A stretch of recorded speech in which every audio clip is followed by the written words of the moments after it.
heaven. Yan, mahalaga po ito. Na kailangan po ito talaga itanggapin na po ng tao. Yan. Kumakain ka ba ng tinapay? Amen. Sino po dito yung paborito ang tinapay? Dapat maging paborito mo itong tinapay na ito na ibibigay ng Diyos sa buhay po ng bawat isa. Amen. Amen. Yan, mahilig ba sa tinapay? Ano ba yung paborito mong tinapay? Ha? Mamuntostado? Pandesal. Ano? Pandesal. Ha? Monay? Pandesal? Ano ba? Putok? alam niyo yun, yung tinapay na putok? Hindi niyo alam yan, ano? Alam niyo yun? Masarap yun. Gusto mo matikman yung putok? Magbilad ka lang sa araw, makakatikim ka niya. Okay. Bread from heaven. Ito po yung binasa po natin na kung saan ito po yung mga reklamo ng mga Israelita na kung saan parang piling nila yung mamamatay sila sa gutom. Okay. Sige, dadako tayo sa pag-aaral po natin. Moses lead the promised seed towards the promised land. Ito po si Moises, ay alam po natin na inatasan po ng ating Panginoon na siya po yung maglalabas doon sa pinimimbayan ng ating Panginoon na si Yahweh. At siya po yung kumbagay parang mag-lead sa kanila towards the promised land. These are the descendants of Abraham. Ito pong tinutukoy na promised seed, wala pong iba kundi po ito pong mga inapo ni Abraham. Ito pong mga Israelita. They are headed to the land promised to him. Ito po yung kung saan patungo sila para makapunta po sila doon sa ipinangakong lugar na kung saan nandun po yung kasaganahan. Amen. God will let them start in the desert. Hindi naman po talaga pinahintulutan sila na magutom doon sa ilang na kung saan para bang ang piling nila ay ginutom na sila. Amen? Amen. Kung isang po, ganyan po tayo. Hindi ba sa buhay po natin, kapag halimbawa hindi ka na nakakain ng tanghali, parang piling mo, magre-reklamo ka na lang at parang piling mo, ginugutom ka na. Pero gusto ko po na malaman po ninyo, ito po ay hindi naman po talaga nangyari sa mga Israelita sapagkat ang Panginoon po natin ay sobra-sobra po sa biyaya po yan. Kaya nga po, nandito po tayo para pag-aralan po itong mga bagay nito. Baka hanggang ngayon, meron ka pa rin reklamo sa buhay mo, tanggalin mo na yung reklamo na yan sapagkat ang reklamo, makikita nyo po dito kung ano po talaga ang kahulugan ng reklamo. Amen. Tanungin mo doon sa katabi mo, mareklamo ka ba sa buhay? Yan, para makita mo kung ano po itong mga nire-reklamo mong yan. Ang dami reklamo ng tao sa panahon na natin. Buti nga po nung araw, ang reklamo lamang po ng mga Israelita po nung araw, mainit, ano pa, walang pagkain, walang inumin, natatakot sila. Pero ngayon, mas marami po ang reklamo ng mga Kristiyano po ngayon. Katulad na lang halimbawa, walang pera, costly, yan po talaga ang mga reklamo po natin, di ba? Karaniwan po, yan po yung mga kadaingan po natin. Ano ba naman yan? Wala na naman tayong pera. Wala ka na naman sweldo. Kulang na naman ang sweldo mo. Reklamo na reklamo. Reklamo na reklamo. Ang hindi mo alam, ipinapahamak mo ang sarili mo. Okay? Kaya ngayon, ito pong Diyos po na ito ay nagpaulan ng tinapay. Para na sa ganon, maibsan po yung reklamo po ng mga Israelita na sila po ay nagugutom at mamamatay sa gutom. Okay, let's go in this topic. Mana for murmuring people. Ito pong mana na ito po yung tawag po nila doon sa pinaulan na tinapay nito pong ating Panginoon mula sa langit. Ano po ba ito? Okay, let's go into the murmuring people. The murmuring of the people. Ano po ba yung kanilang reklamo? Ano po ba yung complaint po nila? The people become hungry and start to complain. Nung nagutom po sila, nakaramdam po sila ng gutom sa paglalakbay po nila doon sa ilang, sa disyerto, parang kung alam yung sikbura nila, nagreklamo na agad sa Panginoon. Ang bilis, ano? Konting gutom na, nagreklamo na agad sa Panginoon. Katulad din po ng mga bagay-bagay po na nangyayari sa buhay po natin. Nagkulang ka lang halimbawa sa pambayad mo, nagre-reklamo ka na. Nagkulang ka lang kanina sa almusal mo, nagreklamo ka na. Nawalan ka lang ng kape kanina, nagreklamo ka na. Ganito po yung kadahingan po ng mga Israelita po nung araw. Masyado silang mareklamo. Sabihin mo sa katabi mo, huwag kang mareklamo. Yan, okay. Tingnan po natin, no? Sabi po ng Exodus chapter 16, verse 2 to 3, ang mga Israelita ay nagreklamo kina Moises at Aaron. Sinabi nila, mabuti pa sana'y pinatay na kami ni Yahweh sa Ehipto. Doon nakakakain kami ng karne na tinapay hanggang gusto namin. Dito naman sa ilang na pinagdalhan ninyo sa amin, mamamatay kami sa gutom. Dito po pala nakuha yung mga drama po ng mga anak natin. Ano? Dito po pala nakuha yung panahunan po natin ngayon. Amen. Mabuti pa hindi mo na ako pinakasalan kung gugutumin mo lang ako. Mabuti pa hindi mo na ako kinuha sa kamay ng mga nanay ko para nang sa gano'n, masarap pa ang buhay ko doon. Ganyan po yung mga reklamo po natin. Amen. Amen. O minsan nakaramdam ka lang ng konting kawalan, konting gutom, nakareklamo ka na agad. Alam niyo, ang gusto po ni Yahweh, even though meron po tayo mga ganang mga kakulangan sa buhay po natin, still marunong pa rin tayo magpasalamat sa Diyos. Amen. Kaya nga ito mga Israelita rito, halos hindi na po talaga kinalugdan ng Panginoon dahil po sa kanilang mga reklamo. Who are these murmuring people? Sino po ba itong mga murmuring people natin na mareklamo, no? Una, had been slave but now were free. Sila po yung alipin sa sa Ehipto ng Paraon pero pinalaya. Imagine that, nagreklamo pa sila. Matapos na palayain po sila sa pagkakaalipin, nagreklamo pa sila. At sino pa ito? Sino pa itong mga tao na ito? Had been trapped but then triumphed. Nung tinutugis po sila ng Paraon at ng mga kawal ng Paraon, nandun sila sa hangganan ng ilog. At halos wala ng tatakbuhan. Anong ginawa ni Yahweh? Hinati niya ang dagat at sila'y nakadaan. Nakatakas sila doon sa bingit ng kamatayan na nag-aabang po sa kanila. Amen. Nagreklamo pa rin. Mareklamo pa rin. Niligtas na sila sa kamatayan. Nagreklamo pa rin. Had been thirsty but were given water. Nung sila'y naglalakbay po doon sa ilang, ano po nangyari po dito? Nang ikatlong araw na punta po sila doon sa batis ng Mara, na kung saan nung tikman nila yung tubig mapait. Pero anong ginawa ni Yahweh? Ito po ay pinatamis. Amen. Tinanggal yung pait, kaya nakainom sila. Nagreklamo pa rin. Masyado silang mareklamo. Ang hindi nila namamalayan po dito, we have God in their life, nandun yung Diyos na pagsama ng Diyos ni Yahweh sa kanilang buhay. Pero ano po yung nangyayari noon? Nagre-reklamo pa rin. Alam niyo po ba na napakalaki po nito na laban sa ating Panginoon na kapag ikaw ay mareklamo? Especially when you know God already in your life. Especially when you are serving God in your life. Huwag ka na magre-reklamo. Kung wala kang pera, huwag ka magreklamo. Magpasalamat ka sa Lord. Lord, siguro kaya wala akong pera ngayon dahil ayaw mo na maglakwatsa ako. Sapagkat siguro kapag naglakwatsa ako, baka mamaya may kapahamakan na nakaambas sa akin, ayaw mo maganap sa buhay ko yun. Amen. Kapag ikaw ay mananampalataya ni Kristo, huwag kang magre-reklamo kung ano man yung mga dagok sa buhay na ito na dumarating sa tahanan mo. Huwag kang magre-reklamo, magpasalamat ka sa Panginoon sapagkat mayroong biyaya doon sa kabila ng mga bagay na yun sa buhay mo.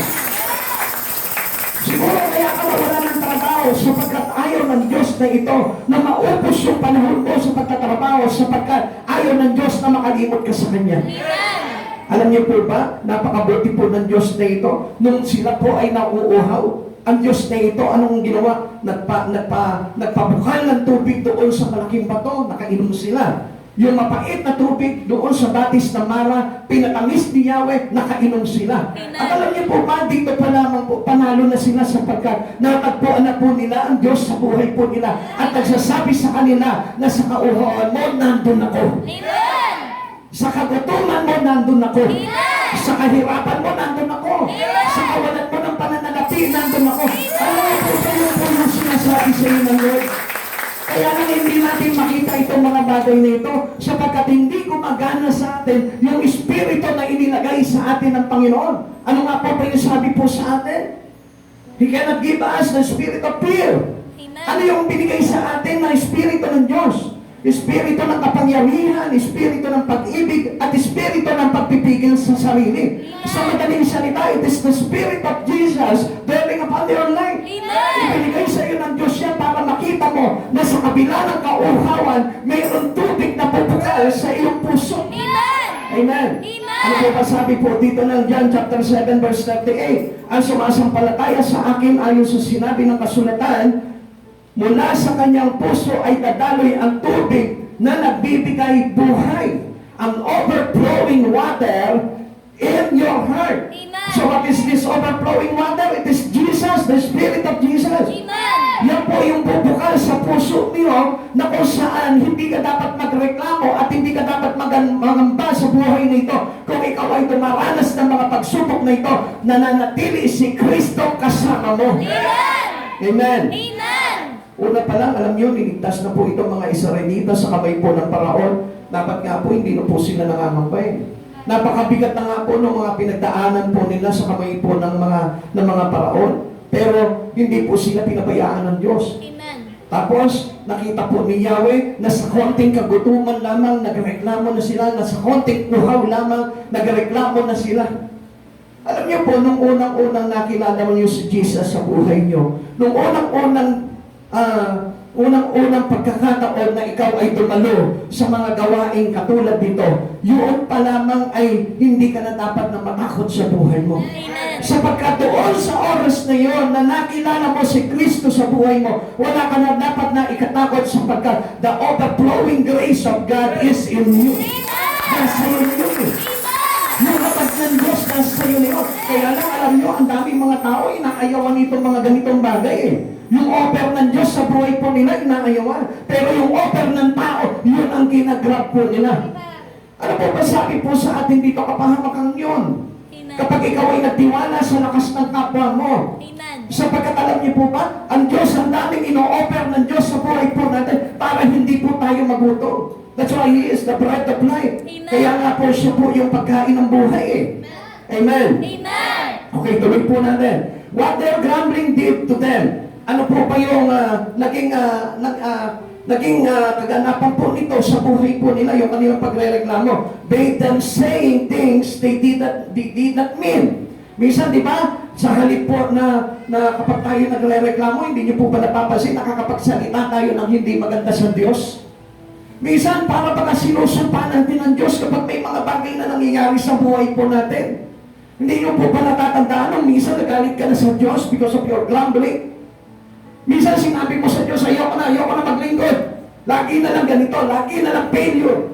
Lagi na lang akong pigos sa mga bagay na ginagawa ko. Ayoko na talaga maglingkod sa Panginoon. Minsan ganun po tayo. Which means to us na tayo po ay parang nagagalit na sa Diyos at parang sinusumpa na natin ang Diyos sa buhay po natin. Kaya nga po, alam niyo po, hindi po maganda yung nagre-reklamo tayo kasi nakakapagbitaw tayo ng mga masamang salita pagdating po sa ating Panginoon. Amen! Made them exaggerate the fact. Yung katotohanan parang ina-exaggerate na po natin sa buhay po natin na kung saan parang hindi na po pagkapanipaniwala sa atin. Para pinapalaki mo yung issue sa buhay mo. Yung konting kagutuman lang na dumating sa iyo, parang pinalaki mo na yung issue na yun, na para baka nakalimutan mo na ang Diyos na ito, na kaya naman mag-provide ng lahat ng bagay sa buhay mo. Amen! Made them doubt their dearest friend. Minsan, di ba, parang nag-aalinlangan na tayo, maging doon sa mga kaibigan po natin, maging sa mga mahal natin sa buhay. Nag-aalinlangan na tayo, ano pa naman yung ginagawa mong yan? Wala naman maitutulot na mabuti sa iyo yan. Minsan nagre-reklamo na tayo doon sa mga bagay na yun, sapagkat ang hindi po natin alam, itong mga bagay na ito, na tayo po ay napapalapit sa Panginoon, ay magdudulot po sa atin talaga ng malaking tagumpay sa buhay na ito at sa buhay na walang hanggan. Amen! Alam niyo mga kapatid sa Panginoon, kung titignan po natin yung larawan ng ipinapakita sa atin ng Diyos dito sa pag-aaral na ito, makikita po natin, ito po yung sistema ng buhay po natin ngayon. Marami pong tao reklamo na reklamo sa buhay, subalit hindi nila nakikita ang ganda naman ng buhay po nila. Marami pong tao reklamo na reklamo sa Diyos, pero ang hindi nila nakikita, ang dami na palang magagandang bagay na ginawa sa buhay nila ang Diyos na ito. Amen! Mga kapatid sa Panginoon, alam niyo po, yung pagre-reklamo po yan ay bunga po ng kawalan ng Diyos sa buhay natin. Kaya po pala ang isang tao ay nagiging mareklamo sa buhay. They keep on murmuring, they keep on complaining because of the absence of God in their life. Amen! Na kapag ang Diyos po pala ay nawawala sa puso mo, dito po pumapasok yung maraming reklamo. Na kung saan nakikita mo na yung pangit ng buhay. Kaya nga po nagre-reklamo ang tao kasi nakikita niya yung mga negatibo sa buhay niya eh. Hindi naman po magre-reklamo ang tao kapag magaganda yung mga nakikita niya. Amen. Amen. Pag nakikita niya yung mga pagpapala na dumarating sa buhay niya at pinadadala sa kanya ng Panginoon, hindi magre-reklamo yan. Amen. Ikaw ba kapag halimbawa binibigyan ka ng pera, nagre-reklamo ka? Halimbawa, binigyan ka ng 1,000, nagreklamo ka pa, ano ba naman yan? Ba't mo ko binigyan ng 1,000? Hindi mo na naman taong gano'n, ano po? Maliban na lang kung masyado kang selfish. Kung masyadong mapaghangad ka ng malaki pa, binigyan ka ng 1,000, ano ba naman yan? 1,000 lang. Pero gusto ko naman malaman mo, kapag ikaw ay tumanggap ka ng biyaya, hindi ka magre-reklamo eh. Matutuwa ka pa, magdadala ka pa sa puso mo. Kaya lang, kung bakit nagre-reklamo ang isang tao, because he didn't see Jesus in his life. Hindi niya nakikita ang Diyos sa buhay niya. Sapagkat alam niyo po ba, kung nakikita mo ang Diyos sa buhay mo, hindi ka magre-reklamo sapagkat alam mo na mayroong mga magagandang bagay na darating sa buhay mo because you have Christ in you. Amen. Tingnan niyo po ito, sabi po ng Exodus chapter 16 verse 3. Sinabi nila, mabuti pa sana'y pinatay na kami ni Yahweh sa Ehipto. Grabe, no? Ang sama ng mga sinasabi nito, mga Israelita nito. Parang hindi na nila alam kung ano yung sinasabi nila. Parang sinabi po nila, mabuti pa pinatay na kami ni Yahweh sa Ehipto. Mas gusto pa nila yung mamatay na yun. Hindi nila nakita, niligtas nga sila ng Diyos, tapos gusto nila mapatayin na lang sila ng Diyos. Amen. Amen. Amen. Ikaw, sa oras na ito, bakit sinasabi mo na ang pangit ang buhay mo dahil mahirap ka? Sa kabila nung iniligtas ka ng Diyos na ito sa kapahamakan sa impyerno, sinabi mo pa sa sarili mo, walang kwenta ang buhay nito mahirap. Walang kwenta ang buhay nito, wala kaming makain. Walang kwenta ang buhay nito, hindi ka na lang maasahan sa buhay na ito. Nagre-reklamo ka pero hindi mo nakita yung magandang bagay na ginawa sa iyo ng Diyos. Pinatawad ka sa kasalanan mo. Iniligtas ka sa kapahamakan. Inilayo ka sa panganib ng buhay. Inilayo ka sa mga trahedya sa mundong ito. Hindi ka pa nagpasalamat sa Panginoon. Instead of that, nung makilala mo si Jesus, nandun yung pag-iingat sa iyo ni Jesus, anong ginawa mo? Sana pintay na lang ako ng Diyos. Eh kung patayin ka kaya ng Diyos mo yun. Gusto ko malaman mo ang sarap ng buhay. Amen. Doon nakakakain kami ng karne at tinapay hanggang gusto namin. Dito naman sa ilang na pinagdalhan ninyo sa amin, mamamatay kami sa gutom. Nung tinawag ka ng Diyos, nagreklamo ka. Parang sinabi mo, parang mas gusto pa yung dating buhay ko kung hindi ako nakakakilala sa Diyos. Mas gusto ko pa nung dating na binata ako, na wala ako sa Panginoon, hindi ako naglilingkod sa Panginoon, malaya ako nagagawa ang gusto ko. Kapatid, hindi mo ba alam? Ang ganda nga ng ginawa ng Diyos sa buhay mo. Amen. Hindi niya pinahintulutan na magawa mo yung mga kasalanan na yun para hindi ka mapahamak. Amen. At pagkatapos sinabi mo, mabuti pa, pinabayaan na lang kami ng Diyos na ito doon sa Ehipto, doon nakakakain kami. Ganun po, marahil ang ugali po ng mga tao eh. Iniligtas na sila sa kapahamakan, gusto pa nilang bumalik sa kapahamakan. Inilagay na sila ng Lord sa buhay, gusto pa nila sa kamatayan. Kapatid sa Panginoon, gusto ko po na malaman mo sa oras na ito, may buhay na walang hanggan ka na. Amen. Eh bakit pinapangarap mo pa yung mga bagay na mayroong kamatayan? Amen. Amen. Sana'y makita po natin itong mga bagay na ito sapagkat alam niyo po ba ang pinapakita sa atin ng Lord dito na ang buhay ng isang tao ay napakaganda kapag na kay Kristo. Amen. Complete to God, may Kristo. Kapag ikaw ay laging nagre-reklamo sa buhay mo, ibig sabihin niya naglalagay sa iyo ng pag-aalinlangan sa Diyos. Amen. Kaya nga, parang lagi ka nag-aalinlangan sa Diyos, may magagawa ba sa akin nitong Diyos na ito? Parang hindi naman kaya pasaganahin ng Diyos na ito yung buhay ko eh. Parang hindi naman kaya ibigay sa akin ng Diyos na ito yung mga pangarap ko. Why? Because you daw, nag-aalinlangan ka eh. Bakit? Nauna kasi sa iyo yung reklamo. Isa-isahin mo, bilangin mo yung magagandang bagay na ipinagkaloob sa iyong biyaya ng Diyos. At doon makikita mo na kayang-kayang gawin ng Diyos sa iyo lahat ng mga bagay na naisip mo. Amen. Sometimes because of your complaint, because of your murmur to God, alam niyo po ba? You lost your faith in Him. Yun yung nagpapawala ng iyong pananampalataya sa Diyos. Amen. Pansinin mo na lang, halimbawa si Mrs. kada umaga kapag nagre-reklamo, sabihin mo sa kanya nawawala na yata yung pananampalataya mo eh. Si Mr. kapag nagre-reklamo sa iyo, sabihin mo sa kanya kasi hindi ka nananampalataya sa Diyos eh. Pero gusto ko po malaman po ninyo, kapag ikaw may pananampalataya ka, hindi ka magre-reklamo. Hindi ka dadaing sa buhay na ito. At At hindi anuman yung bagay na kinalalagyan mo sa buhay na ito, hindi mo yan dinadaing sa Panginoon. Instead, pasasalamatan mo pa ang Diyos dahil hanggang ngayon, protektado ka pa rin ng Diyos sa buhay mo. Amen. God heard their murmuring. Naririnig ng Diyos lahat ng reklamo. Kaya nga, alam niyo po ba, huwag kang magre-reklamo. Sapagkat masakit sa tenga ng Diyos ang reklamo. So, hindi maiwasan magreklamo kasi kung minsan maraming babayarin tapos walang pambayad. Bakit ka magre-reklamo? Pag nagreklamo ka ba, tatagsahin ka ng libo-libo? Pag nagreklamo ka ba, tatagsapa yung pera sa wallet mo? Hindi naman malas pa nga yun Amen. Mas lalo pa nga makokontrol yung daloy ng biyaya ng Diyos kapag nagre-reklamo ka Amen. Amen. Amen. Sabi nga po nung lola ko po nung araw huwag kang sisimangot, bibigat ang biyaya.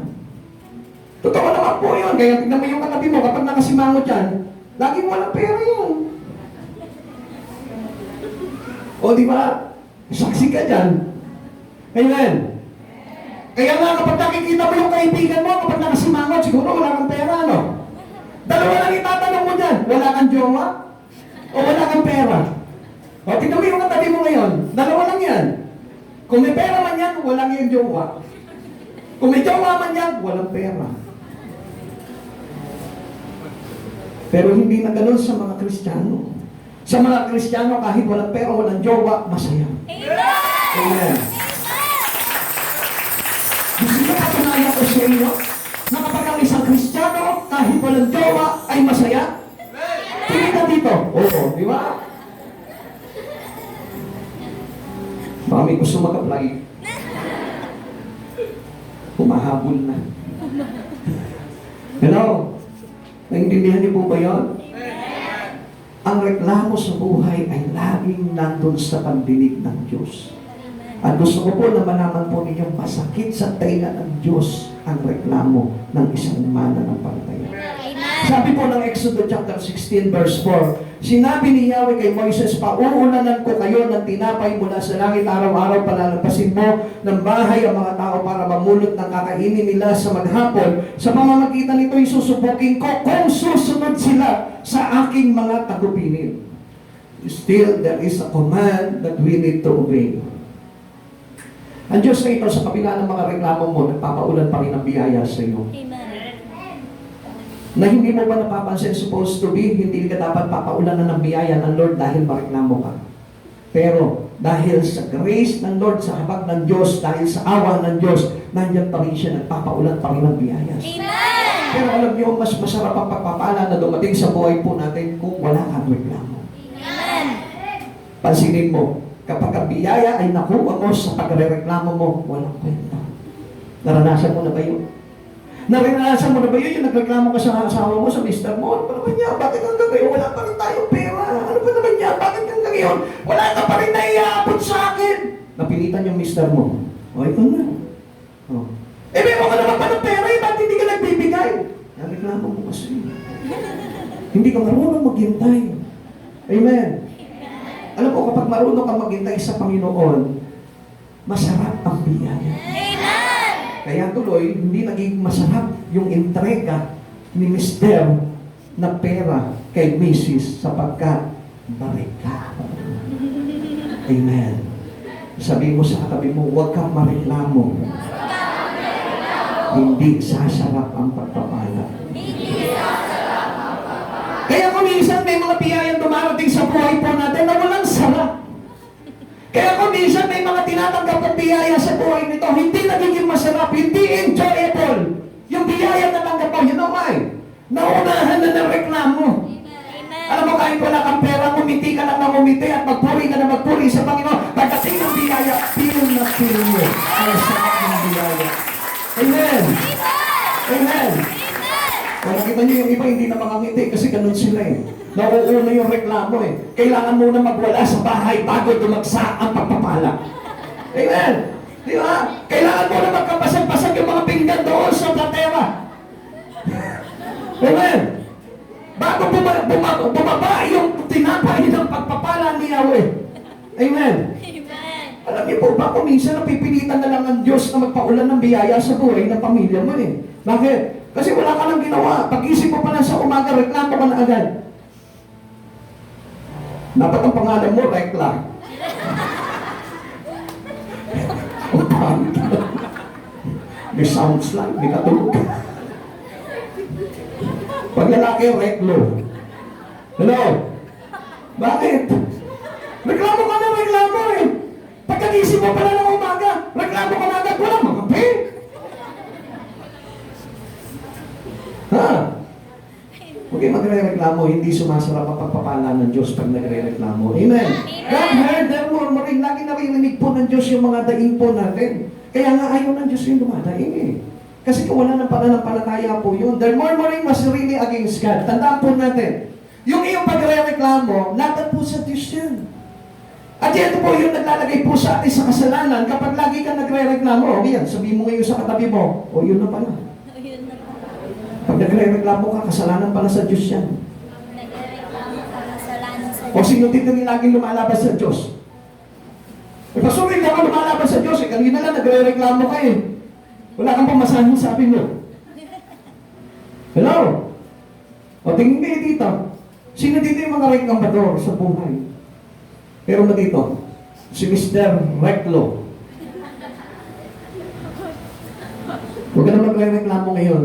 Sapagkat sabi po sa atin dito, their murmuring was really against God. Yung inyong mga reklamo ay hindi sa tao, kundi sa Diyos yung ginagawa yan. Exodus chapter 16 verse 8. Itinugtong pa ni Moises, mamayang gabi bibigyan niya kayo ng karne. Bukas ng umaga ay tinapay. Ang ibibigay sa inyo hanggang gusto ninyo. Iyan ang sagot sa inyo. Iyan ang sagot niya sa inyo. Ang totoo, anumang reklamo ninyo ay laban sa Kanya, hindi sa amin, sapagkat sino kami para pagreklamohan ninyo. Pag nagre-reklamo ka kay mister mo, sa Diyos ka nagre-reklamo. Pag nagre-reklamo ka sa misis mo, sa Diyos ka nagre-reklamo. Pag nagre-reklamo ka sa nanay mo, sa tatay mo, sa anak mo, sa Diyos ka nagre-reklamo. Amen. Kristiyano tayo. Huwag ka na magre-reklamo. Amen. Amen. Amen. Maya-maya lang, pag-uwi mo dito, sigurado magre-reklamo ka na pag-uwi mo ng bahay. Walang hula.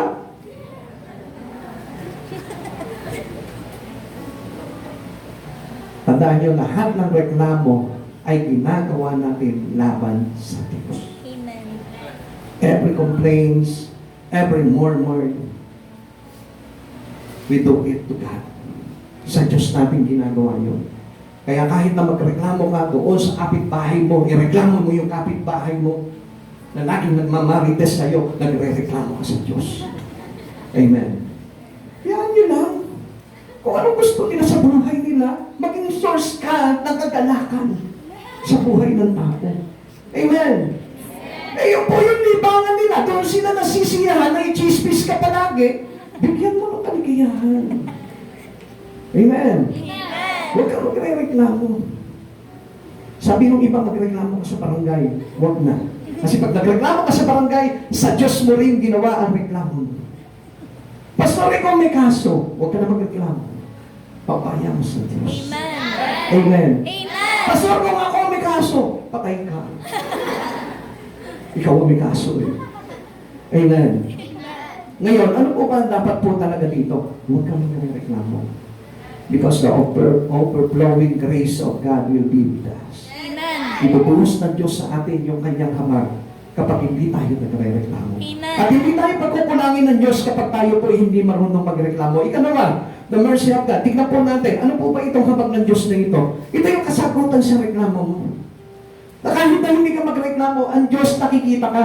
Ang Diyos nararamdaman niya yung kalagayan mo sa buhay. Ang Diyos nakikita niya kung ano yung bagay na parang pagkangailangan mo sa buhay nito. Hindi ka mo pa dinadaing sa panalangin yung iyong mga kailangan nakita na ng Diyos. Amen. Kaya nga gusto ko po na malaman po ninyo dito, wala nalihim sa Panginoon. Even yung gutom mo, nakikita ng Diyos yan. Even yung kalam ng sikmura mo, nakikita ng Diyos yan. Even yung mga kailangan mong pambayad doon sa mga babayarin mo, nakikita ng Diyos yan. Kaya lamang hindi ka pinadadalan ng Diyos dito mga biyaya na to. It is because you are reklamador. Amen. Amen. Amen. Kaya huwag kang magre-reklamo because the mercy of God still on us. Amen. Laging yung habag ng Diyos nandyan yan, biyaya ng Diyos nandyan panagian. Kaya wala kang dapat na ikatakot sa buhay. Exodus 16:4, sinabi ni Yahweh kay Moises, pauulanan ko kayo ng tinapay mula sa langit. Sabi niya ganon, I will rain bread below from heaven. Ipabuhos niya yung pagpapala na yon sa inyong buhay mula sa langit. Kaya ano pong irereklamo natin dito? Which is the mercy of God still on us. Lagi po nandyan po yung habag ng Diyos po sa atin. Hindi mo ba alam kapag may kawalan ka, ang unang-unang nahahabag, walang iba kundi ang Diyos. Hindi mo ba alam kapag nagugutom ang pamilya mo, walang ibang unang-una na nahahabag kundi ang Diyos. Kung hindi ka makahabagan ng mga kapatid mo, hindi ka makahabagan ng magulang mo, hindi ka makahabagan ng mga kamag-anak mo, pero mayroong unang-unang nahahabag sa iyo, at yan ay walang iba kundi si Yahweh. Amen. Kaya huwag kang mag-complain, huwag kang mag-reklamo, no more murmur, no more complain, because God always knows, and His mercy is always being on us. Laging nandyan yung bukupuhos, yung pagpapala at biyaya ng Diyos sa buhay po natin. Alam niyo po ba, sabi niya po dito, araw-araw palalabasin mo ng bahay ang mga tao para mamunot ng kakanin nila sa maghapon. Araw-araw. Daily, the mercy of God has on you. Araw-araw mayroon pong habag ang Diyos na ito at hindi nagkukulang ang Diyos sa buhay mo. His grace is sufficient for all your needs. Sa lahat ng pangangailangan mo, sapat-sapat ang tulong ng Diyos sa buhay mo. Kaya no more complain. Lalo na kapag nananampalataya ka ni Kristo. Alam niyo, ang sarap nga ng tao na nasa Diyos eh. Ang hindi lang alam ng marami na napakasarap ng buhay na nakadikit kay Yahweh. Huwag mong ilalayo yung buhay mo kay Yahweh sapagkat yung araw-araw na habag ng Diyos ay ibinubuhos niya araw-araw sa pamilya mo. Amen. Kahit na ang tao, alam niyo po ba, nagkukulang sa pagsamba sa Panginoon, nagkukulang sa pagpupuri sa Panginoon, pero ano pa rin ang pangako ng Diyos sa kanila? Anong pangako ng Diyos dito po sa mga Israelita? I will rain bread from heaven. Pauulanan ko kayo ng tinapay mula sa langit. Araw-araw mapupulot kayo at hindi mauubos ang pupulutin niyong tinapay. Kapatid sa Panginoon, kailan ka panawalan? Kasi naghahangad ka lang ng sobra-sobra eh. Kaya hindi mo nakita na araw-araw pinadadala ka ng Panginoon. Hindi mo makita yung mga bagay na yun kasi nauuna yung reklamo po natin. The mercy of God pouring to every Christian who believes in Him. Sabi po dito, instead na ang Diyos ay magalit po sa atin, ang sabi niya, I will rain bread from heaven. Instead na magalit po itong si Yahweh doon sa mga Israelita, instead of that, ang Diyos na ito ay nagpapasabog pa rin ng kanyang habag. Ang sabi niya, kaya pauulanan ko sila ng tinapay mula sa langit. Instead, hindi niya po pinaulan yung galit niya eh. Supposed to be, alam niyo po ba, those murmured person, those complain person, o yung mga tao na mareklamo, alam niyo po ba kung anong deserve niya? Dapat nga, ito po yung deserve po sa kanila na ipaulan sa kanila ni Yahweh. Not the fire and brimstone they deserve. Supposed to be, we deserve the brimstone and fire. Yung asupre, yung apoy na mula sa langit, yun ang dapat na nakatalaga po sa atin. Dahil sa ating kareklamuhan, dahil sa ating kasalanan. And every time that we complain to God, we have sinned to God. Every time that we get more and more to God, we sin to God. And sin, we know that the wages of sin is death. At alam niyo po ba sa kapanahunan, kapag nagreklamo ka kay Yahweh, tutupukin ka ng asupre, tutupukin ka ng apoy. But now, because of the mercy of God, hindi, biyaya pa rin ni Yahweh, biyaya pa rin ni Kristo, ang ibinubuhos sa pamilya mo. Amen. We don't know that. Hindi po natin nalalaman yung mga bagay na yun because we abuse the mercy of God in our life. Minsan nga, instead of thanking God in our life, dapat pasalamatan natin ang Diyos dahil sa kabila ng kasalanan mo, ang Diyos nagbibigay pa rin ng pagbubuhay wala sa pamilya mo. Na sa kabila ng mga complaint mo, sa kabila ng pagkaalburuto mo sa buhay na ito, still ang Diyos na ito, yung habag niya pa rin ang pinupuho sa iyo, not the fire and the brimstone from heaven. Amen. Amen. Amen. Hindi niyo po ba nakita yun? Yung grasya ng Diyos talaga nag-uumapaw. Amen. Alam niyo, nung minsan nga po natanong ko yung sarili ko Sabi ko, sino ba naman ako para humatol sa tao? Sapagkat kung ang Diyos hindi ako hinatulan, hahatol ako sa tao. Tingnan niyo po yung kabutihan ng Diyos kanina, habang pinagninilayan po namin ito ng mga kasama ko po dito. Sabi ko, whatever we experience from God, kailangan yung na-experience natin sa Lord, ma-experience sa atin ng ating kapwa. Amen. Let's say for example, the unfailing love of God, pinaranas niya sa atin yun, paranas mo sa kapwa mo. The unconditional love of God, pinaranas niya sa akin yun, paranas mo sa kapwa mo. The unconditional forgiveness of God, pinaranas niya sa akin yun, paranas mo rin sa kapwa mo. Wala tayong karapatan na hindi mo ipararanas sa tao, sa kapwa mo, yung mga bagay na naranasan mo sa Diyos. Ay sama-sama mo, complain ka ng complain, reklamo ka ng reklamo sa Diyos, pero yung mercy of God, anong ginawa ng Diyos? Pinuhos niya pa rin sa iyo. Then, your mercy to others, you be pouring out also. Paranas mo rin sa tao. Binigyan ka ng biyaya ng Panginoon, paranas mo rin sa kapwa mo. Binigyan ka ng kapatawaran ng Panginoon, paranas mo rin sa kapwa mo. Huwag ka magtatanim. Amen. Sapagkat alam niyo po ba, ang Diyos na ito, hindi nagkait ng anumang bagay sa buhay mo. Kaya sabi niya sa mga Israelita, galit na siya sa mga Israelita ng mga panahon na iyon. Iniligtas sila sa pagkakaalipin sa kamay ng Ehipsyo. Pero anong ginawa pa rin ng Diyos? Anong ginawa ng mga Israelita? Nagreklamo pa rin sa Diyos, nagreklamo pa rin sa Diyos. Walang tubig, walang pagkain, mamamatay sila sa init, sa lamig.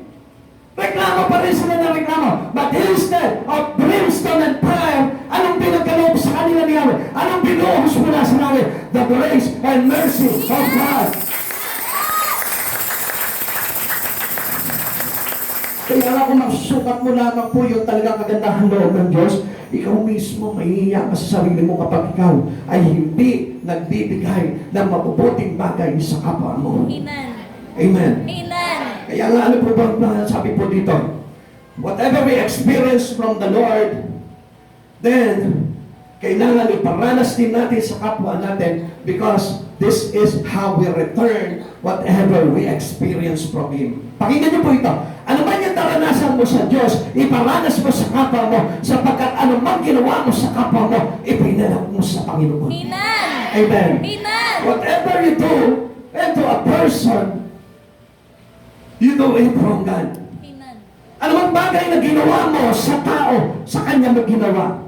Kaya nga, yung pagbabalik mo ng pasasalamat sa Panginoon, gawin mo rin sa kapwa mo, makikita mo, parang nagawa mo na sa Panginoon yung bagay na yun. Amen. Amen. Amen. Kahit na po tayo, laging nagre-reklamo sa Panginoon, Jesus doesn't sin our sin to Him. Hindi niya tinitignan yung kasalanan natin na yun. Hanggat maaari, His mercy, His grace still depend. And He really give it to us. Amen. Yun pa rin ang ibinibigay niya. Doon pa rin nakadepende ang Panginoon, hindi sa parusa. Amen. Dahil sa kasalanan mo. Kaya lang kung minsan napaparusahan ng tao, yun ang why. Dahil na rin sa sarili nating pagpili. Pinipili natin yung kaparusahan kaysa doon sa grace ng Lord sa buhay po natin. Sometimes you sin, God will in His grace. Pero anong ginagawa natin? We didn't accept the grace of God, the mercy of God into us. But still, ano pang ginagawa natin? Mas ginugusto pa na natin na yung kaparusahan ang tanggapin po natin. Bakit? Kasi instead of being close your life to Jesus, ano ginagawa natin? We set them away. Nilalayo pa natin yung buhay natin sa Panginoon. Nagkasala ka, dapat lumapit ka na sa Panginoon. Nagka-problema ka, dapat lumapit ka na sa Panginoon. Naghihirap ang buhay mo, dapat lapit mo na sa Panginoon. Nagkaroon ka ng mga tragedy sa buhay na ito o anumang mga bagay na pinagdaranasan mo na problema at pagsubok sa buhay mo, dapat natin lapit po sa Panginoon. Because we know the grace and the mercy of God will be with us always. Laging sasagana po yung pagpapala ng kanyang habag at pagpapala sa buhay po natin. His grace and mercy spare us each day. Araw-araw po yan. Huwag mo sabihin na ang malas ko naman itong araw na ito, wala man lang biyaya dumating sa buhay ko. Gusto ko malaman mo, ang biyaya ay laging nandyan pagkagising mo pa lang every morning. Araw-araw sagana sa biyaya at habag ang Diyos sa buhay ng tao. Hindi nagkukulang ang Diyos. Kaya lang tinitignan mo lang ang biyaya ng Diyos sa pamamagitan ng salapi, sa pamamagitan ng mga materyal na bagay. Huwag mong tignan doon ang pagpapala ng Diyos, sapagkat ang pagpapala ng Diyos, yung umihiga ka, yung malakas ka, yung wala kang karamdaman, yung nakakagalaw ka, nakakapagalaw ka, nakakapagalaw ka, biyaya ng Diyos sa'yo. Yung nakakangiti ka. Alam niyo, meron nga pong mga tao na hindi na nakakangiti. Gusto na nilang mangiti, hindi na sila makangiti. Bakit? They are strong. They are under disease. They are under illness. Kaya gustuhin pa nila umiti, hindi na sila makangiti. Kaya kung ako sa iyo, nakakangiti ka pa, i-pose mo ang ngiti mo sa pagpupuri mo kay Jesus Cristo. We have sinned against God, but He is merciful. Minsan alam niyo, nagkakasala tayo sa Panginoon, pero ang Diyos na ito mahabagin pa rin eh. Only the Lord's mercy keeps us from destruction. Kasi ayaw ng Diyos na mawasak ka. Ayaw ng Diyos na mapahamak ka. Kaya alam nyo, instead of fire and brimstone, ang ibubuhos sa iyo, ang ipapato sa iyo ng Panginoon, hindi. Anong binubuhos sa iyo ng Lord? This grace, this mercy. Sapagkat ayaw ng Diyos na mawasak ka. Ayaw ng Diyos na mapahamak ka. Ayaw ng Diyos na mag-suffer ka doon sa impyerno. Instead, gusto ng Diyos na ito na mapapira ka pa rin doon sa kanyang paghahari. Kaya nga pilit kanyang hinahawakan, pilit kanyang hinayakap, pilit kanyang inaanyayahan, pilit kanyang inilalapit sa kanya. Sapagkat ang gusto ng Diyos na ito, ano?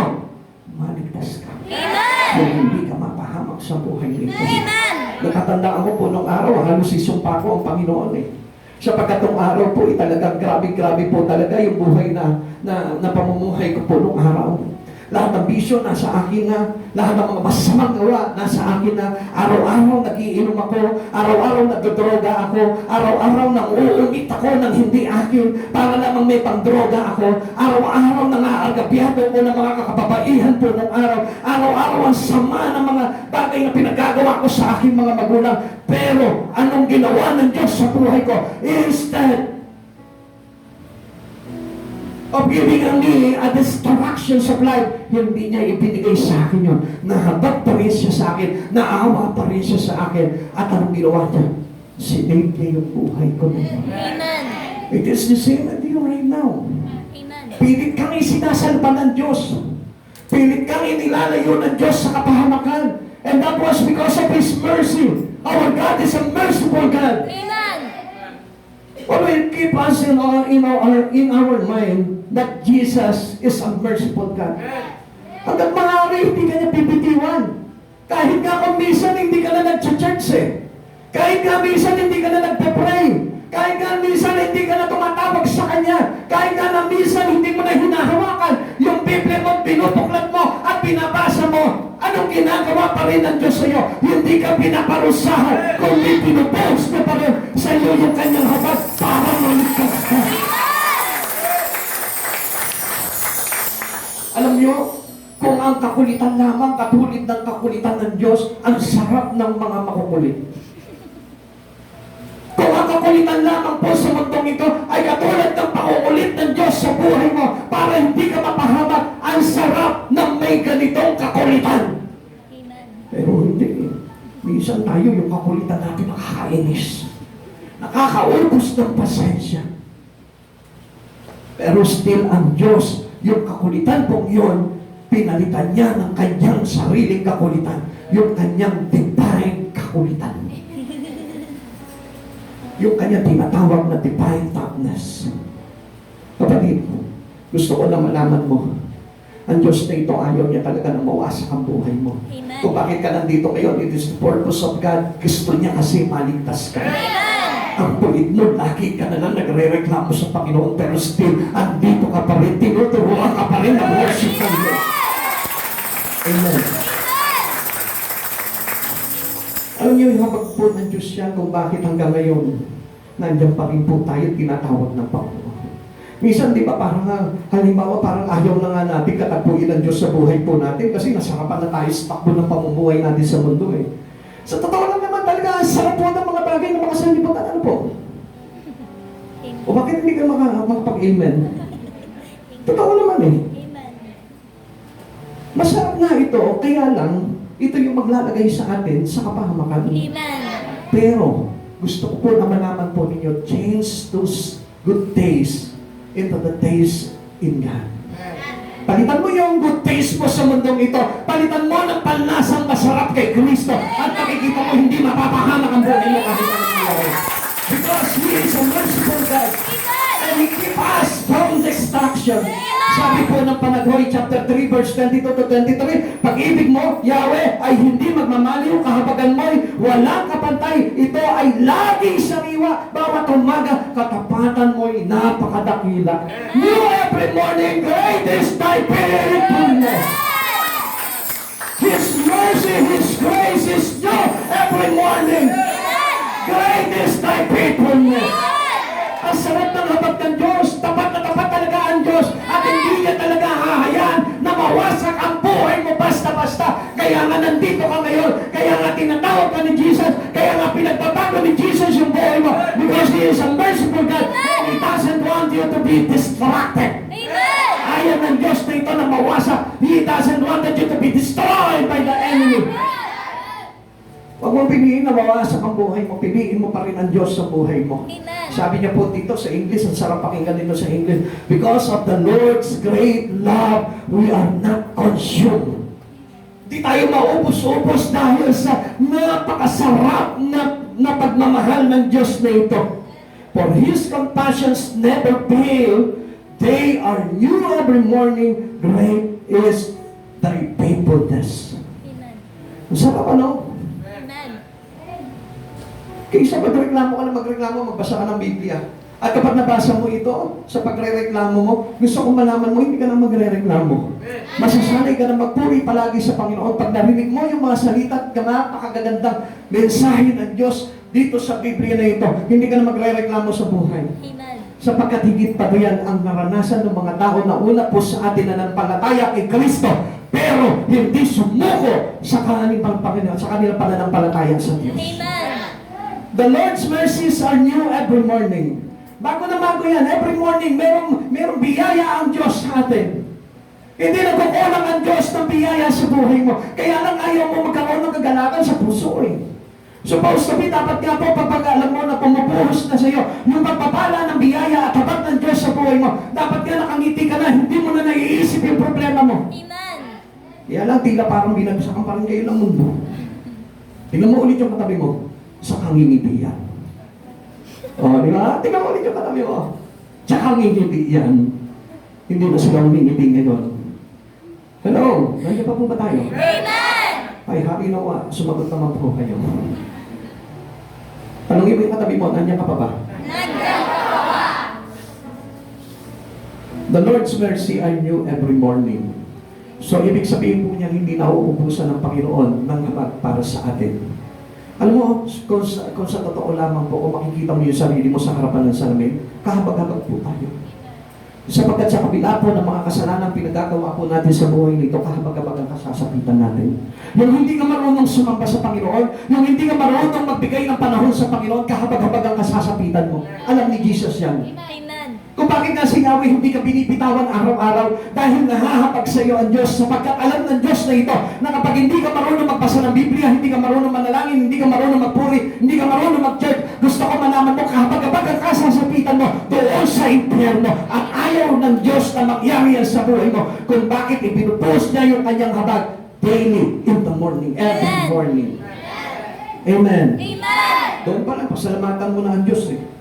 Amen. Doon pala, pagkagising mo na sa umaga, magpapasalamat ka, thank you, Lord. What a great day. Para sasabihin mo na sa Panginoon, Lord, salamat, Lord. Meron pa rin pag-asa ang buhay ko na ito, hindi pa ako patay.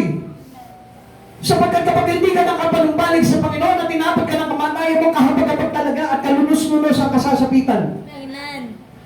God is merciful to these murmuring people. Nahahabag siya kapag ikaw ay lagi ka nagre-reklamo. Amen.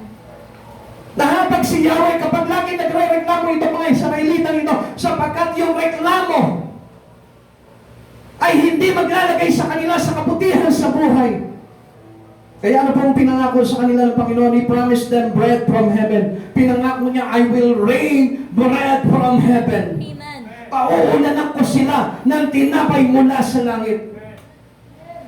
At take note, gusto ko malaman mo, hindi lamang po ito ordinaryong tinapay na galing diyan sa Galaxy. Hindi lamang ordinaryong tinapay na galing sa Goldilocks. Galing sa Cindy's. Galing diyan sa bakery.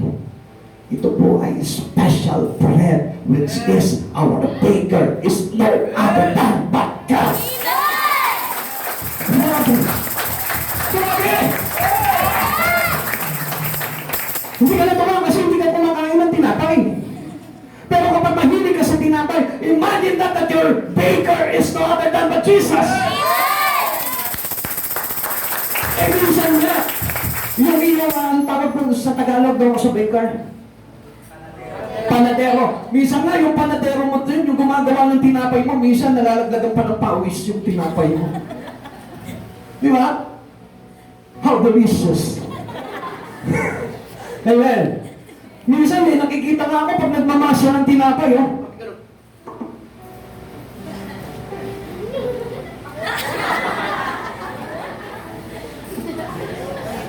Lahat ng masasarap na sangkap nato na sa tinapay. Kaya naging paborito mo yung Spanish bread.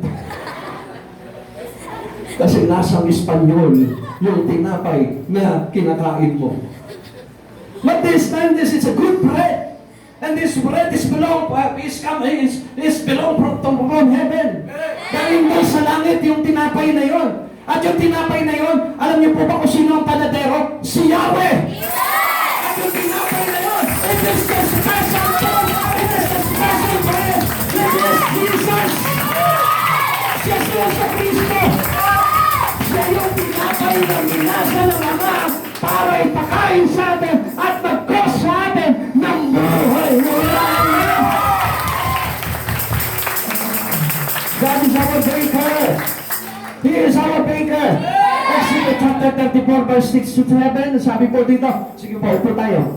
Si Yahweh ay nagdaan sa harapan ni Moises at sinabi niya, ako si Yahweh ay mahabagin at mapagmahal. Hindi ako madaling magalit, patuloy kong ipinadarama ang aking pag-ibig at ako'y nananatiling tapat. Tinutupad ko ang aking pangako maging sa libo-libo at patuloy kong ipinatatawad ang kanilang kasamaan, pagsuway at pagkakasala. Ngunit hindi ko pinalalampas ang kasalanan ng Ama at ang pagpaparusa ko'y hanggang sa ikatlo at ika-apat na salinhay. Mahabag ka sa pamilya mo. Sapagkat ang sabi ng Lord dito, ngunit hindi ko pinalalampas ang kasalanan ng Ama at ang pagpaparusa ko'y hanggang sa ikatlo at ika-apat na salinay. Ngayon palang break it. Break the bondage of your sin. Lumapit ka sa Panginoon, tanggapin mo si Jesus sa buhay mo. Tanggapin mo si Yesu Cristo para na sa gano'n. Yung iyong mga inanak, yung iyong mga ina po ay hindi magpagdanas ditong parusa na ito na iginagawad ng ating Diyos. Kapatid sa Panginoon, kaya ka nga nandito ngayon kasi gusto putulin ng Diyos yung kanyang parusa sa ikatlo at ika-apat na salinlahi ng iyong pamilya. Ganun yung kapag ng Diyos. Ayaw niya lumaganap yung parusa na ginawa ng kasalanan ng Ama. Yung ginawa ng ating mga magulang na kasalanan, ayaw niya lumaganap sa mga ina po. Mga kapatid sa Panginoon, ang sarap nga po nito mula po doon kay Abraham, ayaw niya na lumaganap talaga, ayaw ni Yahweh na lumaganap talaga yung parusa doon sa kanyang mga piniling bayan. Kaya lang alam niyo po, dahil sa katigasan ng ulo, instead of giving their life into God, anong ginawa nila? Nagreklamo pa sila na nagreklamo at tumanggi pa sila na ang buhay nila ay ibigay ng todo kay Yahweh. Ikatlo, ano po ba itong mana from heaven? Hindi po ito yung mana na hinihingi niyo sa inyong amagunan. This is the name of this bread.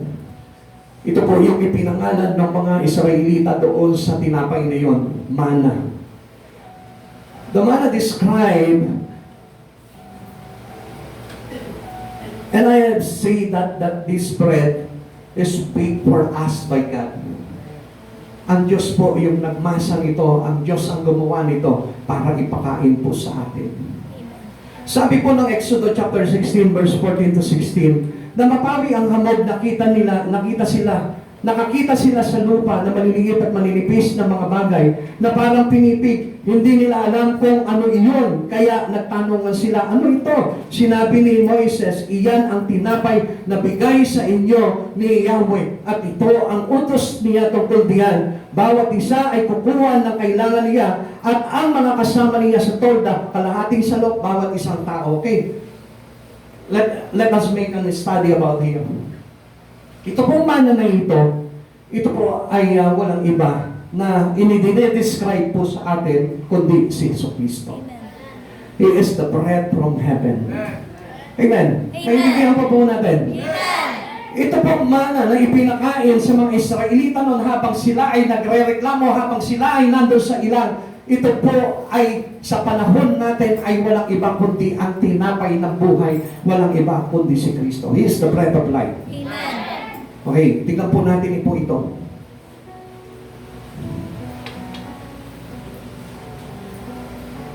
The manna as type of Christ.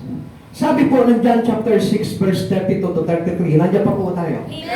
Sumagot si Jesus, makatandaan ninyo, hindi si Moises ang nabigay sa inyo ng tinapay na galing sa langit. Ang aking Ama ang nagbibigay sa inyo ng tunay na tinapay na galing sa langit. Sapagkat ang tinapay na galing sa Diyos ay ang bumaba mula sa langit at nagbibigay buhay sa sangkatauhan. Okay. This is the answer to our question. Sino po ba ang tagapagligtas? Sino po ba ang nagbibigay ng buhay? Yung Diyos na nagmula sa langit. Amen. Amen. Jesus belong to heaven. Siya po ay sinugo ng Panginoon dito. Amen. Para ano po ay iligtas. Ngayon, ito pong tinapay na ito, na tinutukoy po dito, yung mana na ito, na tinutukoy po dito, ito po ay naglalarawan kay Heso Kristo bilang tinapay ng buhay. Amen. Amen. Came down from heaven, sabi po dito, bumaba mula sa langit, katulad po ni Heso Kristo, that is belong to heaven. Bumaba po siya dito, nagkatawang tao siya, para po tayo iligtas at magkaroon ng buhay. Amen po ba? Amen. So, He is the food for our spirit. Para na sa ganun tayo po magkaroon ng buhay. Ano po ba yung buhay na yun? Buhay sa ating katawan? Buhay sa ating laman? No! It is the life within our spirit. Sapagkat ang kailangan na mabuhay sa atin, ito pong awa ang ating espiritu. At kapag tinanggap mo si Kristo sa buhay mo, yun yung pagkain ng Espiritu, yun yung pagkain ng Espiritu na nagbibigay buhay na walang hanggan. Amen! Amen! Amen! This is how we live. This is the food that we need in our life. Jesus is the food for our life. Amen! At gusto ko malaman mo, kung hindi mo kakainin ng tinapay na ito na nagmumula sa langit, hindi ka magkakaroon ng buhay. Amen! Amen! Amen! Kaya nga maraming tumatanggi na kainin ito pong tinapay na ito. Mas gusto pa nila kainin yung tinapay na nagmumula sa mundong ito. Alam niyo, mas masarap kainin yung totoong tinapay kesa doon sa crumbs po lamang. Karaniwan sa mga tao, ang kinakain nila, they don't know that only the breadcrumbs. As supposed to be mas masarap kainin yung totoong tinapay kesa sa crumbs lang. Yung mugmug ng tinapay.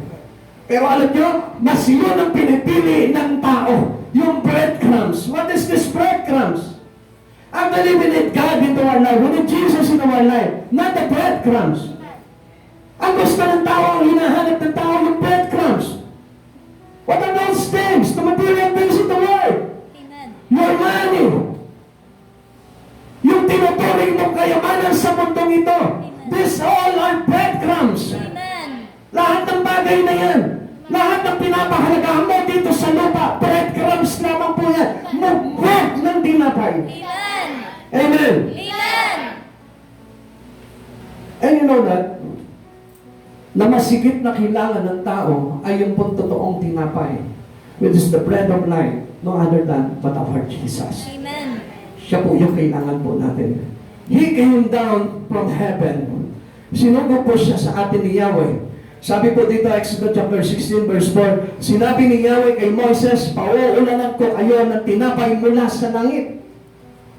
Araw-araw palalabasin mo ng bahay ang mga tao para mamunot, kakainin nila sa magapon, sa pamamagitan nito, susupukin ko kung susunod sila sa aking mga utos. Kung mapapansin niyo po dito, may pahabol si Yahweh.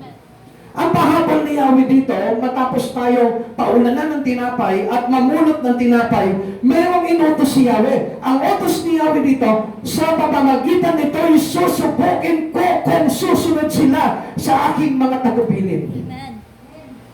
If they are abide in what instructions given to us by God, kung susundin mo yung mga bagay na yun, ano po ba yun? Kasi kung minsan tayo po, ano po yung pinupulot natin sa araw-araw dito, katulad nga po ng sinasabi ko sa inyo, it is not the bread. Amen. Hindi po yung tinapay na nagmumula sa langit, kundi yung tinapay na nandito lamang sa lupa, ang gusto-gustong pulutin araw-araw ng mga tao. Amen.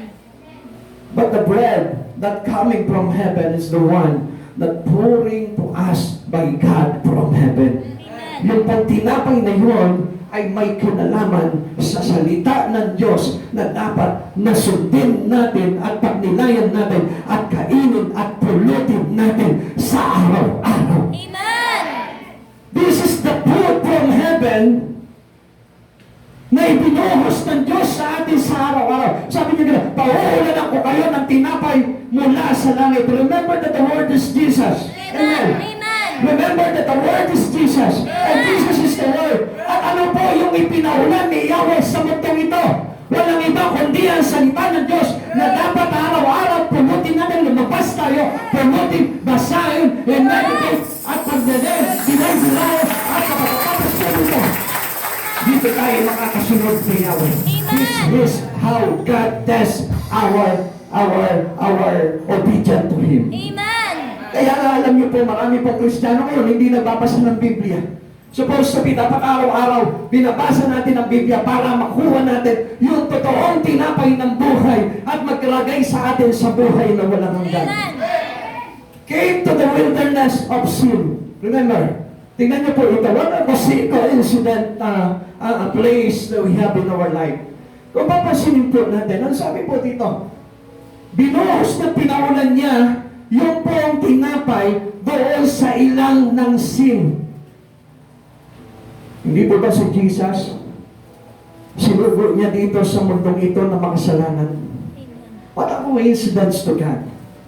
This place is the place of sin. Kaya kapag hindi mo pinulot si Jesus sa buhay mo, you are being bondage on sin. Amen. Nakatalikala ka pa rin sa kasalanan. At doon lamang po tayo lalaya kapag tayo po ay tumanggap at kumain ng tinapay na nagbibigay buhay. Amen. Amen. Amen. Ang tawag po doon sa ilang na yun, sa disyerto na yun, ay desert of sin. Ang pangalan ng disyerto na yun ay sin. Okay, basahin ko po sa inyo. Mula sa Elim, nagpatuloy sa paglalakbay ang mga Israelita sa 15 araw ng 2 buwan mula sa nang sila'y lumabas sa Ehipto, nang sila'y dumating sa ilang ng sin. Hindi po yung tinutukoy dito kasalanan ha, pero tingnan niyo po si Jesus, saan siya pinadala? Dito sa mundong makasalanan. Amen. Amen. Amen. Sa pagitan ng Elim at Sinai. Tingnan niyo po ha, papaliwanag ko po sa inyo yan para maintindihan niyo. Ganito po yan.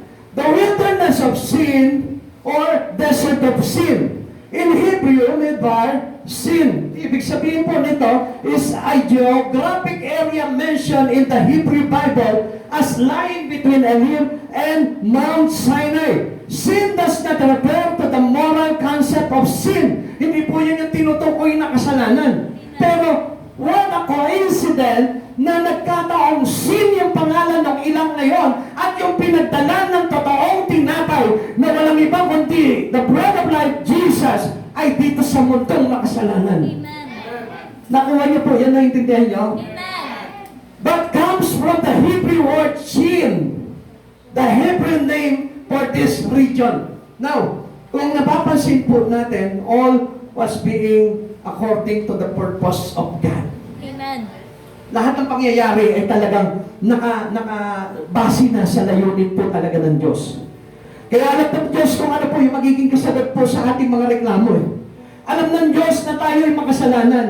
At alam ng Diyos kung ano yung kailangang pagkain na ibuhos sa bawat isa sa atin. Amen. Kaya nga mga kapatid sa Panginoon, we need Christ in our life para tayo po ay mawala sa pagkakasala. Kaya mas free gift from heaven. Biyaya po ito ng Diyos, libre. Amen. Si Jesus, libre. The words of God, libre.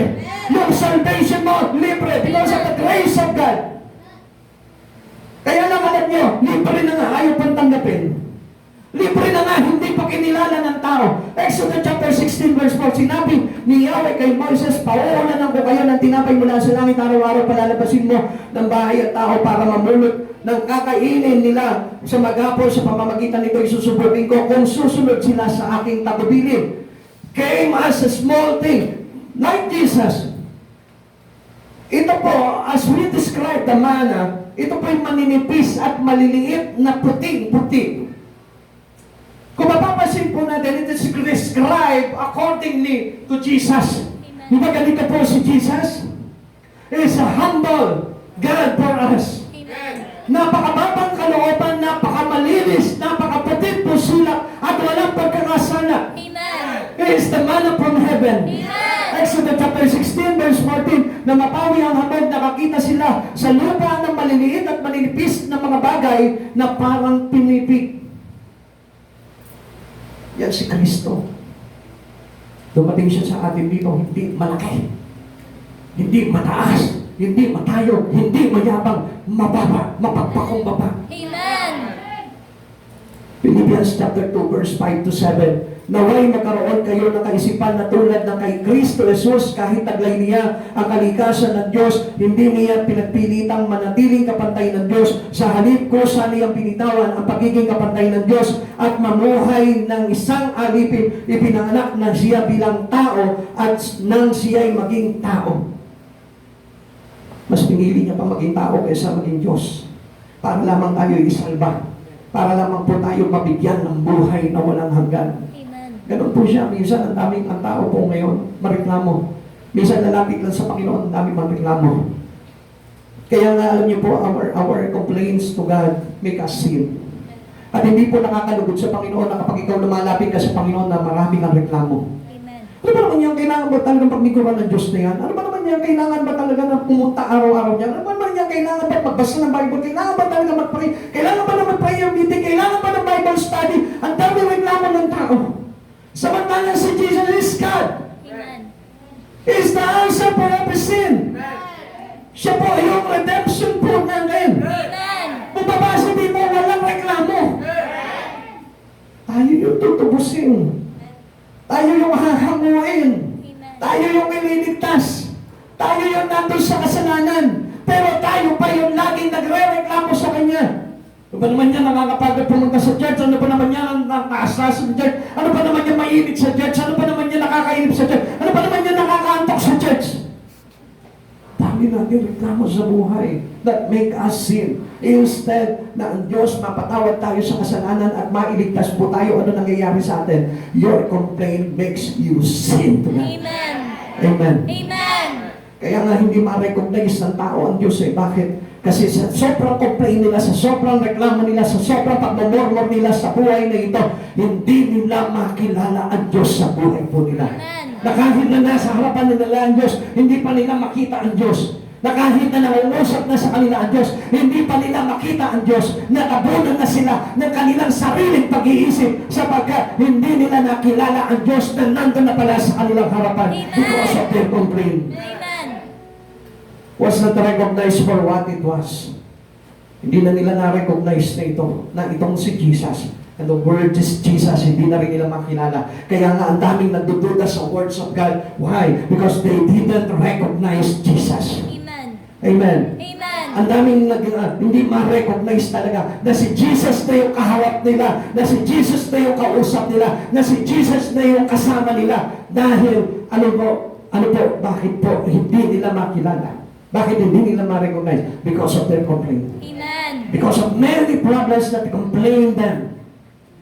Dahil sa maraming problema, maraming alalhanin na lagi mo nirereklamo sa buhay mo. Amen. John chapter 1 verse 10 to 12. Dumating ang salita sa sanlibutan, ngunit hindi siya kinilala ng sanlibutan. Ito at nilikha sa pamamagitan niya. Pumunta siya sa kanyang bayan, ngunit hindi siya tinanggap na sarili niyang kababayan. Subalit ang lahat ng tumanggap at sumampalataya sa kanya ay binigyan niya ng karapatan maging mga anak ng Diyos. Amen. Sumampalataya ka sa Diyos. Amen.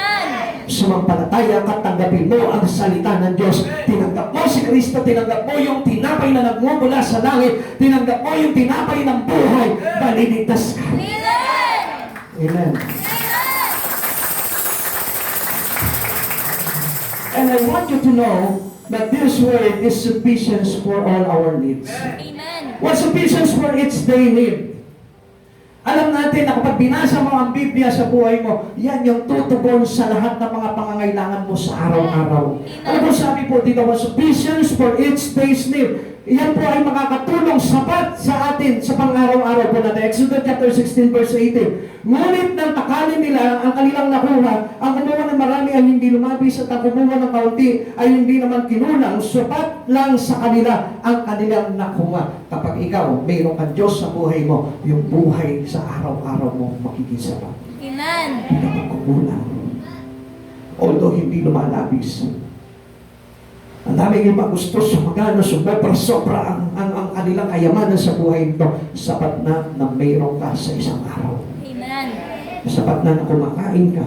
Sapat na may tinutulugan ka. Sapat na mayroon ka napapagpahingahan. Sapat na nakakapanalangin ka sa Panginoon sa araw-araw. Amen. Huwag ka na matangad ng kariktan sa mundong ito. Sapagkat yung kariktan, yun ang magpapahamak sa buhay ng isang tao. Amen. Amen. A single worry in every day. A single problem. Okay na po yun. Huwag mo nang dagdagan. Ang gusto po kasi ng tao ganito eh. Sa isang araw, alalahanin niya lahat ng problema niya. Yung problema lang sa araw na ito, sapat na mayroon kang Jesucristo. Kaya nga tinatambakan mo ng problema yung buhay mo. Paano yung ganito natin, yung ganito pa, yung ganyan pa, yung ganyan pa. Ang dami mo na binihirang. Pati daliri sa paan, nagkaroon na rin ng problema. Kaya ano nangyayari yun? Hindi mo na ma-recognize si Jesus sa buhay mo at hindi mo na makita that He is sufficient for everyday needs of you. Amen. Amen. Amen. Namang problema pa na sa pagkain mo sa umaga, pinroblema mo na pati yung panggabi. Hello? Amen. Gusto ko malaman po ninyo. Wala kang dapat problemahin. Just only gather. Mamulot ka ng araw-araw. Sabi ng Diyos, pauunanan ko sila ng tinapay mula sa langit. Araw-araw palalabasin mo sila para mamulot. Amen. Amen. Amen. Which means daily we can have it all from God. Amen. Araw-araw meron tayong matatanggap sa Diyos. Sabihin mo sa katabi mo, huwag kang problema. Huwag kang problema. Araw-araw may tatanggapin ka sa Diyos. Araw-araw may tatanggapin ka sa Diyos. There is everyday manna in your life. That is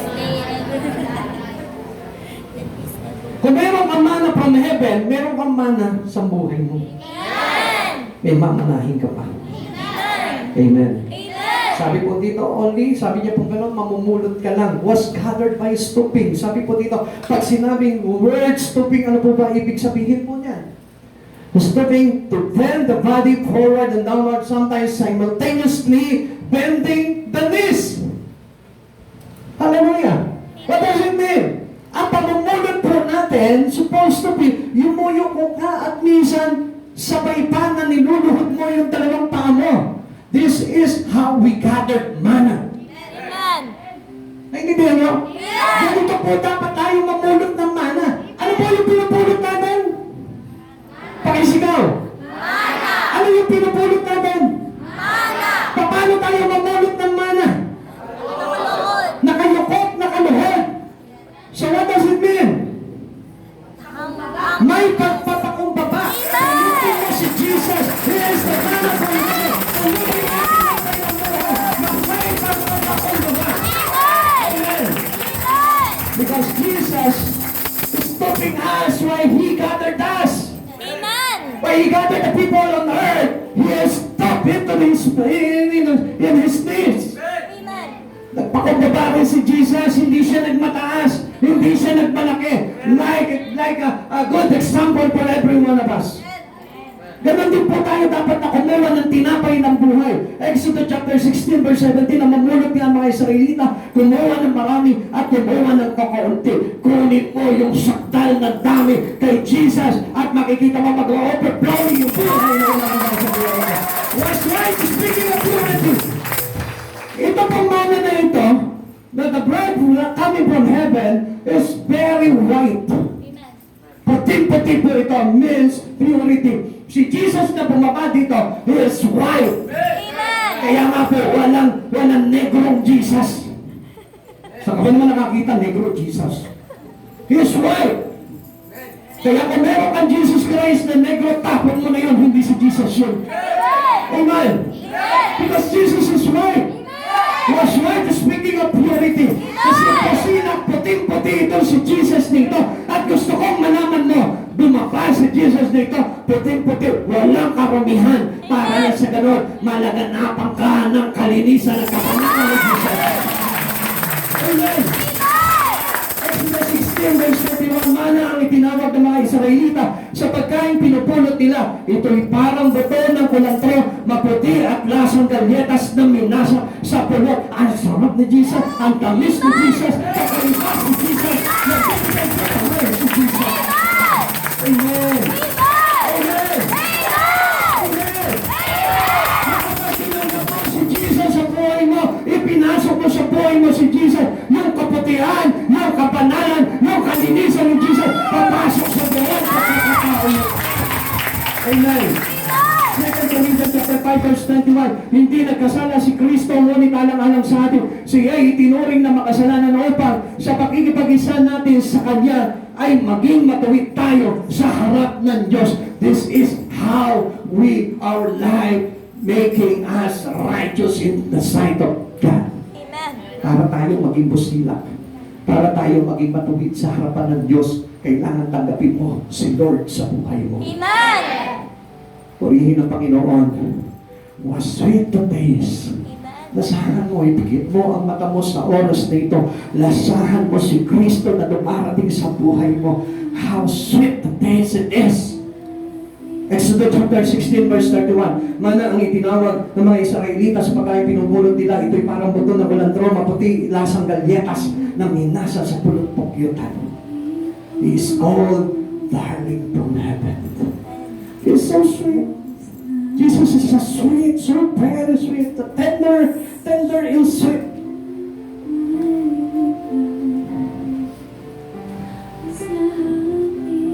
But He is now in heaven. Nandun siya sa kalangitan. Inaabangan niya tayo. Pulutin mo siya sa araw-araw. Pahayag chapter 2 verse 17, ang lahat ng mga ipandinig ay makinig sa sinasabi ng Espiritu ng mga iglesia, magtatagumpay. Ang magtatagumpay ay bibigyan ko ng nakatagong pagkain. Bibigyan ko rin siya ng batong puti na kinasusulatan ng isang bagong pangalan na walang sino mang nakakaalam maliban sa tatanggap niya. Tanggapin mo si Jesus. If you have to have a triumph, tanggapin mo si Jesus sa buhay mo.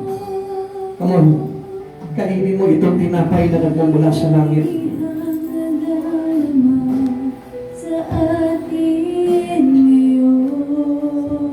Pulutin mo ang mana na ito.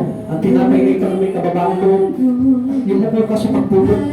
Hindi mo makapulot ito ng ikaw ay natasang yung loob. Na may kataasan na kalooban. Pulutin mo ito. Habang ikaw yumuyo sa harapan niya. Habang ikaw ay nasa dalawang tuhod mo, pulutin mo ang mana na ito. Sapagkat ang mana na ito ay si Kristo. Pulutin mo siya ng mga pagpapakibaba.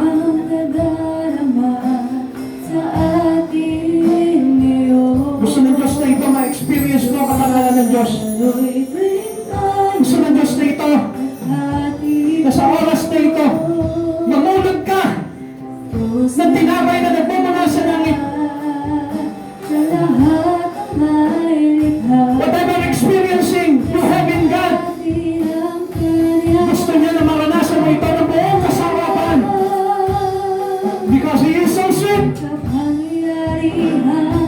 para sa pinapagitan. sa atin ngayon. Hindi mo siya makukuha kung may ang kataasan. Madaloy din tayo. Bumaba siya dito na buong pagpapakumbaba. Tanggapin mo si Kristo sa buhay mo. Diyos ng Himalaya. Walang ibang tinapay ang tatanggapin mo sa mundang ito kundi ang tinapay na nanggaling sa langit. Sa atin ang kanyang pagpapalang. Hallelujah, Jesus. Hallelujah.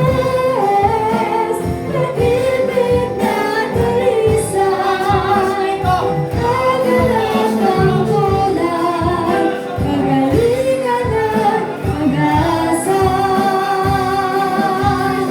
Lumabas, biyaya ng talisay, kalikasan ng buhay, mula sa ating lumabas, pag-ibig na talisay, kagalakan ng kulay, kagalingan at pag-asa.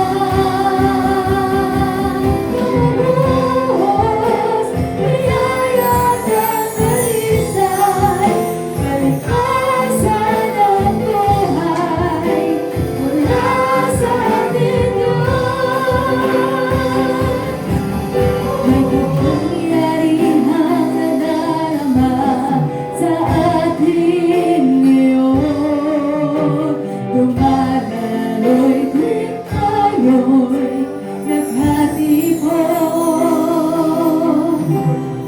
Diyos ng Himala, siya lahat ng may likha. Nasa atin ang kanyang pagpapalang. Lumabas, pag-ibig na talisay, kagalakan ng kulay, kagalingan at pag-asa. Accept Jesus with your humbleness. Accept Jesus with your humbleness. Mahal ka ng Diyos. Mahal ka ng Diyos. Wala sa ating Diyos. Lumabas, pag-ibig na talisay, Tanggapin mo siya ng mga puso at buong pagpapakumbaba. Pahalagahan mo si Kristo sa buhay mo. Sapagkat ang Diyos mo kailangan ay hindi na kulang. Sagana sa habag, sagana sa magkakala, sagana sa biyaya, sagana sa pag-ibig. Nasa ang kailan lang. Nasa ang personas. Hindi mo umas. Hindi mo magsasawa ang gusto mo sa buhay mo. Lumabas, lumabas, mga tayo, Jesus.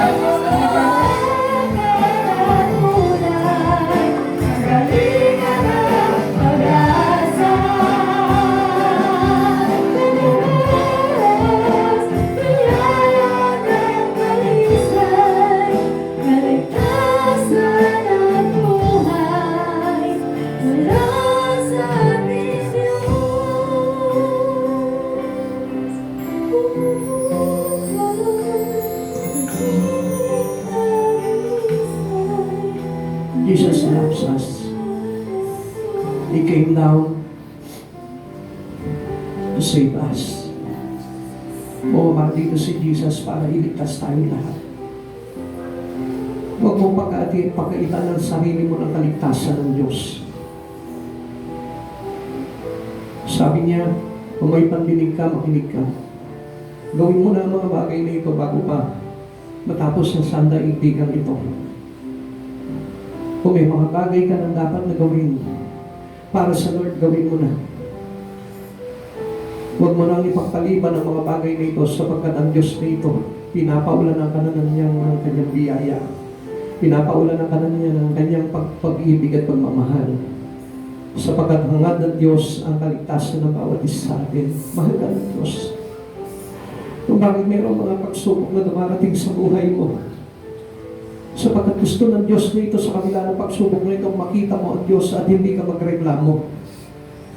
Kung bakit mayroong ka mga pagkukulang, kawalan sa buhay na ito, sapagkat tinuturuan ka ni Jesucristo na hindi magreklamo kundi patuloy na makita mo ang kagandahan ng Diyos sa buhay mo. At sa oras na ito, dumudulog ako sa kataas-taas ng Diyos, sa kanyang bugtong na anak ng ating Panginoong Jesucristo, na patawarin niya tayo sa lahat ng ating mga pagkukulang, patawarin niya tayo sa lahat ng ating mga pagkakasala, patawarin niya tayo sa lahat ng mga bagay na hindi nakalulugod sa buhay na ito na ating ginagawa. Magkaisa po tayo sa panalangin sa Panginoon, sapagkat nalalaman ko po na malapit ang bumalik ang Panginoon. Maikling panahon na lamang, darating na ang Diyos. At gusto ng Diyos na ito, we are all gathered by Him. Tayo po ang lahat ay mapulot, maipon ng ating Panginoon para maibalik niya sa kaluwalhatian kasama niya. Kapatid, huwag mo sayangin ang pagkakataon na ito. Jesus loves us. Hindi siya makabalik-balik sa mundong ito dahil hinihintay niya tayo. Hinihintay niya ang maraming tao. Hinihintay niya ang katulad natin na isang makasalanan upang makapagsisi sa lahat ng ating pagkakasala. Pasalamatan natin ang Diyos na dakila. Salamat sa iyo, Panginoon, sa habag mo't biyaya. Panginoon, hindi mo pa tinatapos ang mundong ito sapagkat nais mo, Lord, mapabilang kami. Hinihintay mo kami na manumbalik sa iyo, Panginoon, at talikuran ng lahat ng aming mga pagkakasala upang malahiya ka makabalik na sa mundong ito, Lord, upang sunduin ang bawat isa sa amin. Panginoon, nagpapasalamat po kami sapagkat hindi mo kami pinababayaan. Hindi mo kami pinahayaan, Panginoon, na mapahamak. Kaya alam po namin, Panginoon, na hindi mo hahayaan na mawasak ang iyong mga anak. Pagkas, Panginoon, sa biyaya ng iyong habag, Lord, muli mo kaming dadalhin sa buhay. Kasama ka sa iyong kaluwalhatian. Salamat po sa oras na ito, Panginoon. Ay po magsitayo at ihanda po natin yung ating mga sarili sa pagpirapiraso ng tinapay.